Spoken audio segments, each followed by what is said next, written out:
Bismillahirrahmanirrahim. Assalamualaikum warahmatullahi wabarakatuh. Alhamdulillahi rabbil alamin. Wassalatu wassalamu ala rasulillahil karim. Nabiyyina wa sayyidina Muhammadin wa ala alihi wa sahbihi ajma'in. Wa ba'd.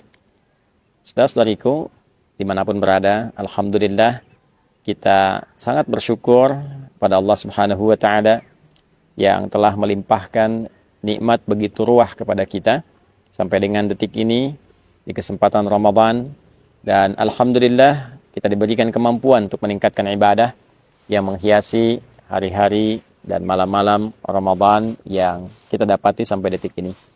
Semoga Allah Subhanahu wa ta'ala berkenan menerima seluruh rangkaian amal ibadah yang kita tunaikan sampai dengan detik ini.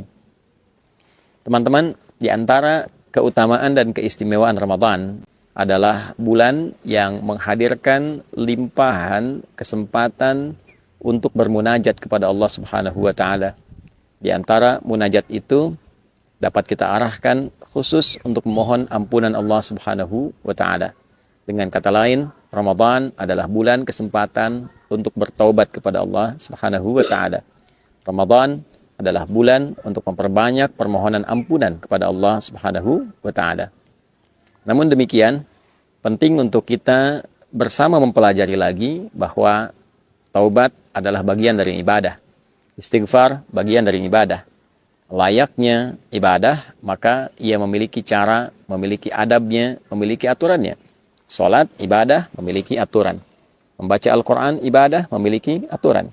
Berdoa, ibadah, memiliki aturan. Maka taubat pun ketika digolongkan pada ibadah, ia memiliki adab, memiliki cara, memiliki aturan.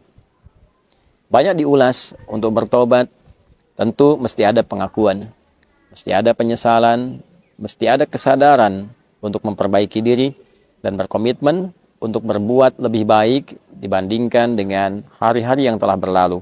Menutup yang salah dengan yang soleh, membuktikan kepada Allah bahwa kita telah berubah. Itulah inti taubat. Namun yang jarang dikaji adalah tentang dua jenis dosa yang penting kita ketahui, sehingga dengan pengetahuan itu kita memahami dengan baik bagaimana caranya bertobat, memohon ampunan terkait dengan jenis dosa yang mungkin pernah kita kerjakan dalam berkehidupan. Secara umum teman-teman, dosa dibagi pada dua bagian. Secara umum, yang pertama, dosa seorang hamba kepada Tuhannya, hubungannya langsung dengan Allah Subhanahu wa ta'ala. Alaqatil makhluk bil khaliq. Hubungan antara makhluk, yaitu kita semua yang tercipta, dengan Khalik, Allah Subhanahu wa ta'ala yang menciptakan kita. Ada banyak perintah-perintah secara langsung dari Allah kepada kita, khususnya berupa perintah pengabdian, ibadah, kebertuhanan kita kepada Allah Subhanahu wa ta'ala, yang kadang juga direspon dengan respon yang kurang baik, atau bahkan ada yang tidak menunaikannya. Contoh, saat Allah perintahkan kita menunaikan sholat, maka ada sebagian hamba yang tidak mengindahkannya. Bahkan bukan hanya malas, dia tidak menunaikan sholat seperti yang Allah perintahkan. Tentu itu melahirkan dosa.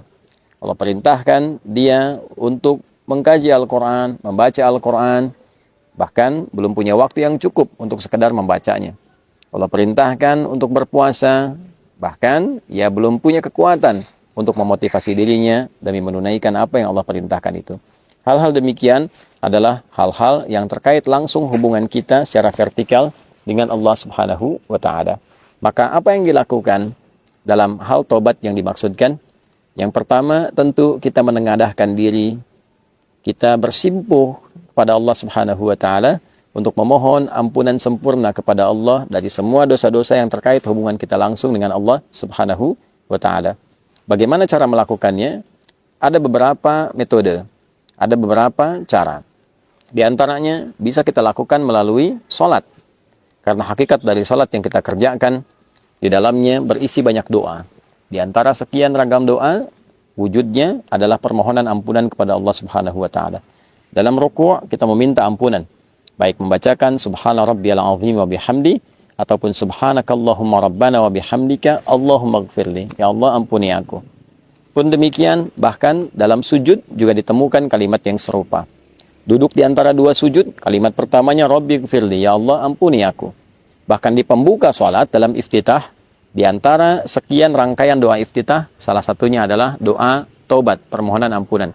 Allahumma ba'id baini wa baina khataayaya kama ba'adta bainal masyriqi wal maghrib. Demikian selanjutnya hadis terkait. Ya Allah, aku mengakui banyak dosa yang aku kerjakan, banyak kesalahan yang aku perbuat. Mohon jauhkan aku antara dosa yang telah aku perbuat sejauh Engkau pisahkan timur dan barat. Aku tidak ingin berjumpa lagi. Aku ingin berpisah dengan dosa itu. Aku ingin dibersihkan ya Allah selama hidupku. Dilakukan dengan salat, dan dengan itu Allah berkenan menggugurkan semua keburukan yang pernah kita lakukan. Demikian saat seseorang di era Nabi datang kepada Rasulullah SAW sebelum Nabi menunaikan salat, dan dia berkonsultasi telah melakukan satu kesalahan yang fatal. Maka karena akan tiba waktu salat, Nabi SAW meminta orang ini untuk menahan diri sejenak. Ketika menunaikan salat, kemudian turunlah Al-Quran surah ke-11 Hud ayat 114. Aqimis salata tarafain nahar wa zulafan minal lail innal hasanati yudhibna sayyiat. Tunaikanlah olehmu salat baik di kesempatan siang ataupun juga di kesempatan malam. Sungguh salat itu adalah perbuatan yang baik. Salat-salat yang kau kerjakan, subuhkah, zuhurkah, asar, maghrib sampai isya, bahkan salat-salat sunnah itu adalah hal yang baik, bernilai pahala dan berpotensi menggugurkan dosa. Hal yang baik, bernilai pahala, berpotensi menggugurkan dosa, disebut dengan hasanah. Jamaknya disebut dengan hasanat. Lawannya sayyiat. Maka hasanah itu akan menggugurkan sayyiat. Hasanah yang saleh bisa menutup yang salah.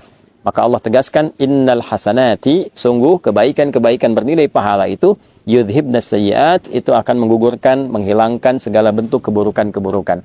Maka setelah Nabi menunaikan salat dan tuntas, orang ini berkonsultasi lagi, bagaimana dengan status kesalahan saya Rasulullah?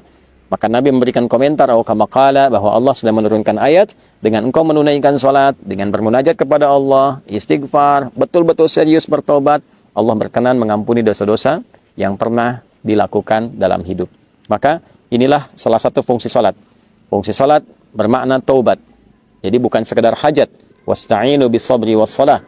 Kalau Anda punya persoalan, minta tolong kepada Allah, sabar terima, lalu menunaikan salat. Maka dalam salat kita meminta kepada Allah pertolongan. Itulah hajat. Karena itu dikenal salat adalah hajat. Tapi salat juga punya fungsi atau makna taubat. Kita mohon ampunan kepada Allah. Dalam ruku taubat, dalam sujud taubat, perbanyak, perlama dalam sujud itu, dan mohonkan ampunan Allah, ingat-ingat kesalahan apa yang kita perbuat. Setelah itu, kita minta kebaikan-kebaikan, kita berdoa dengan cara yang benar dan cara yang baik. Skema di luar sholat bisa dilakukan dengan bermunajat, mengangkat tangan, menyatukan kedua tangan, mempertemukan dua garis, mensejajarkan dengan dada, memohon kepada Allah, dan cari doa-doa spesifik sesuai dengan kesalahan yang mungkin kita pernah perbuat. Bila ada yang pernah bertindak yang fatal, sampai dosa, mohon maaf, menghilangkan misalnya nyawa orang lain, ada zikirnya ditemukan dalam Al-Quran. Rabbi inni zalamtu nafsi. Ya Allah, aku telah berbuat salah pada diriku sendiri. Faghfirli, maka mohon ampuni aku ya Allah. Aku menyadari aku salah, tapi aku juga memahami Engkau Maha Pengampun atas semua kesalahan yang pernah diperbuat oleh hamba-Mu. Maka Allah menjawab, faghfaralah. Maka Allah berkenan mengampuni dosa yang pernah ia perbuat. Itu adalah sanad atau ijazah doa yang bersumber atau berasal dari Nabi Musa alaihissalam. Ketika terjadi peristiwa yang tidak disengaja, Nabi Musa mengingatkan dengan menampar, tapi kekuatan yang diterima oleh pemuda yang kena tamparan itu menyebabkan dia meninggal. Maka refleks Nabi Musa kemudian memohon ampunan kepada Allah Subhanahu wa taala, ya karena ketidaksengajaannya, bukan dimaksudkan untuk menghilangkan nyawa atau dimaksudkan melukai orang lain. Maka yang paling penting bagi kita adalah ada sanad doa di dalamnya. Seorang Nabi, Rasul punya sifat maksum, dijaga oleh Allah. Dijaga, diperbaiki, diluruskan. Tentu ketika diizinkan perbuatan itu terjadi, salah satunya adalah untuk melestarikan doa bagi hamba yang bukan Nabi, bukan Rasul, dan melakukan kesalahan yang serupa. Ada lagi dosa-dosa yang cukup luar biasa fatalnya. Apakah terkait dengan 7 dosa besar misalnya? Ya, di dalamnya ada kemusyrikan, ada perzinaan, ada pembunuhan, dan lain sebagainya. Maka kita bisa temukan di Quran surah ke-39 misalnya, di ayat ke-53. Qul ya ibadiyalladzina asrafu ala anfusihim la taqnatu min rahmatillah. Duhai hamba-hambaku, Muhammad SAW viralkan, sampaikan kepada hamba-hambaku yang merasa dosanya begitu berlimpah, banyak, sampai akan menyimpulkan, ya Allah ini kayaknya udah nggak mungkin diampuni. Kata Allah, jangan bicara begitu. Sepanjang kau masih hidup, nyawamu belum sampai di kerongkongan, jangan putus asa dari kasih sayang dan rahmatku. Ya, jangan putus asa. Allah menyampaikan, jangan putus asa. Karena yang putus asa itu cuma setan. Ya, sepanjang kita masih hidup, selalu ada peluang. Jangan pernah dengarkan vonis manusia. Allah yang memutuskan, Allah yang memberikan solusi. Innallaha yaghfiru dzunuba jami'a. Allah menegaskan, aku ampuni semua dosamu kalau engkau mau datang serius bertobat. Ya. Dan ada juga zikir umum yang digambarkan dari beragam kesalahan apa yang pernah kita perbuat, khususnya terkait dengan pelanggaran terhadap perintah Allah Subhanahu wa taala. Misal, pelanggaran-pelanggaran umum yang tadi disampaikan atau aspek lainnya. Maka zikir Nabi Adam bisa kita gunakan.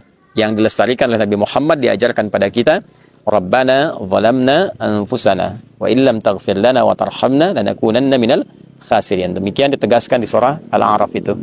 Itu diantara sekian yang bisa kita uraikan, bisa kita bacakan guna setidaknya harapan untuk menghilangkan dan juga menghapuskan kesalahan yang kita perbuat dengan seizin Allah Subhanahu wa taala. Namun demikian, ada dosa-dosa pula yang terkait dengan sifat adamiyah, hablu minan nas. Al-bu'dal insanil ijtima'i, aspek sosial. Ya, dengan teman, pernah menfitnah, pernah bikin hoax, ya, utang yang belum dibayar, ya tidak melahirkan dosa. Tapi ketika kadang-kadang berutang mudah, membayar utang tidak mudah, ya. Nah, seringkali ada provokasi dari setan dan itu diambil, justru terbalik. Alih-alih memberikan kemudahan kepada pemberi utang untuk membayar walau dengan mencicil. Nah, ini kadang-kadang muncul setan memprovokasi, malah membicarakan pemberi utang sendiri, atau menyebarkan kekurangannya, atau bahkan bersikap hal yang tidak baik. Ya, dia telah memberikan dengan sangat mudah, tapi ketika diminta justru yang keluar misalnya kata-kata kasar, ya tidak dibayarkan.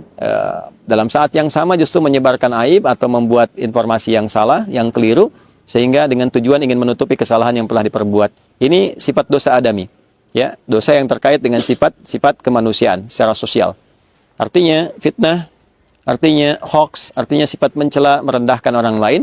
Maka cara tobatnya tidak hanya dicukupkan dengan minta ampun kepada Allah, tapi diharuskan meminta maaf kepada orang yang terzalimi. Ya, jika orang itu mengabaikan, maka ditutup hubungan kita dengan dia.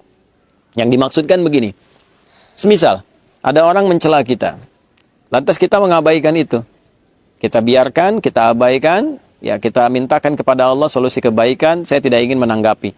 Maka kita yang dicela itu oleh Allah akan ditutup hubungannya dengan orang tadi dalam hal memikirkan dia, dibuat seakan-akan tidak ada masalah.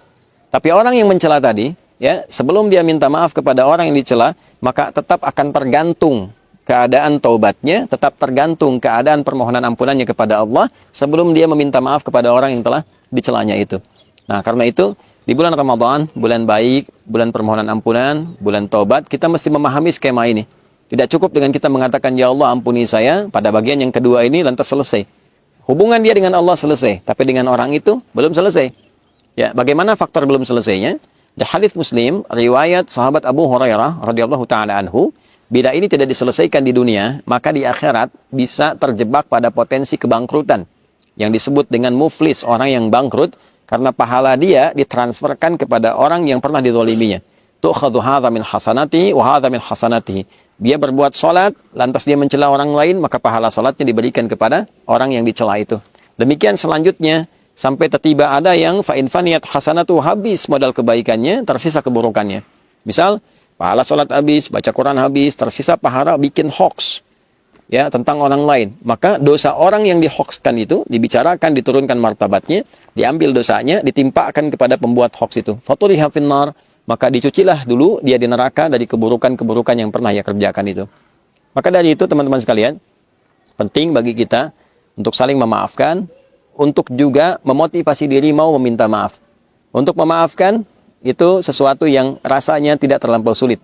Namun untuk meminta maaf, hal itulah yang kadang-kadang jarang disadari pentingnya untuk dilakukan, karena banyak hambatan yang setan hadirkan dan tidak menginginkan hamba kembali menjadi baik. Untuk itu, saya ingin mengingatkan pada diri pribadi dengan menyampaikan sebesar-besarnya. Yang pertama, mohon ampun pada Allah Subhanahu wa taala. Yang kedua, meminta maaf pada teman-teman semua dimanapun berada, yang boleh jadi dalam setiap tindakan, perilaku, tutur kata berpotensi menyakiti, melukai, atau juga menghadirkan hal yang kurang berkesan dan berkenan.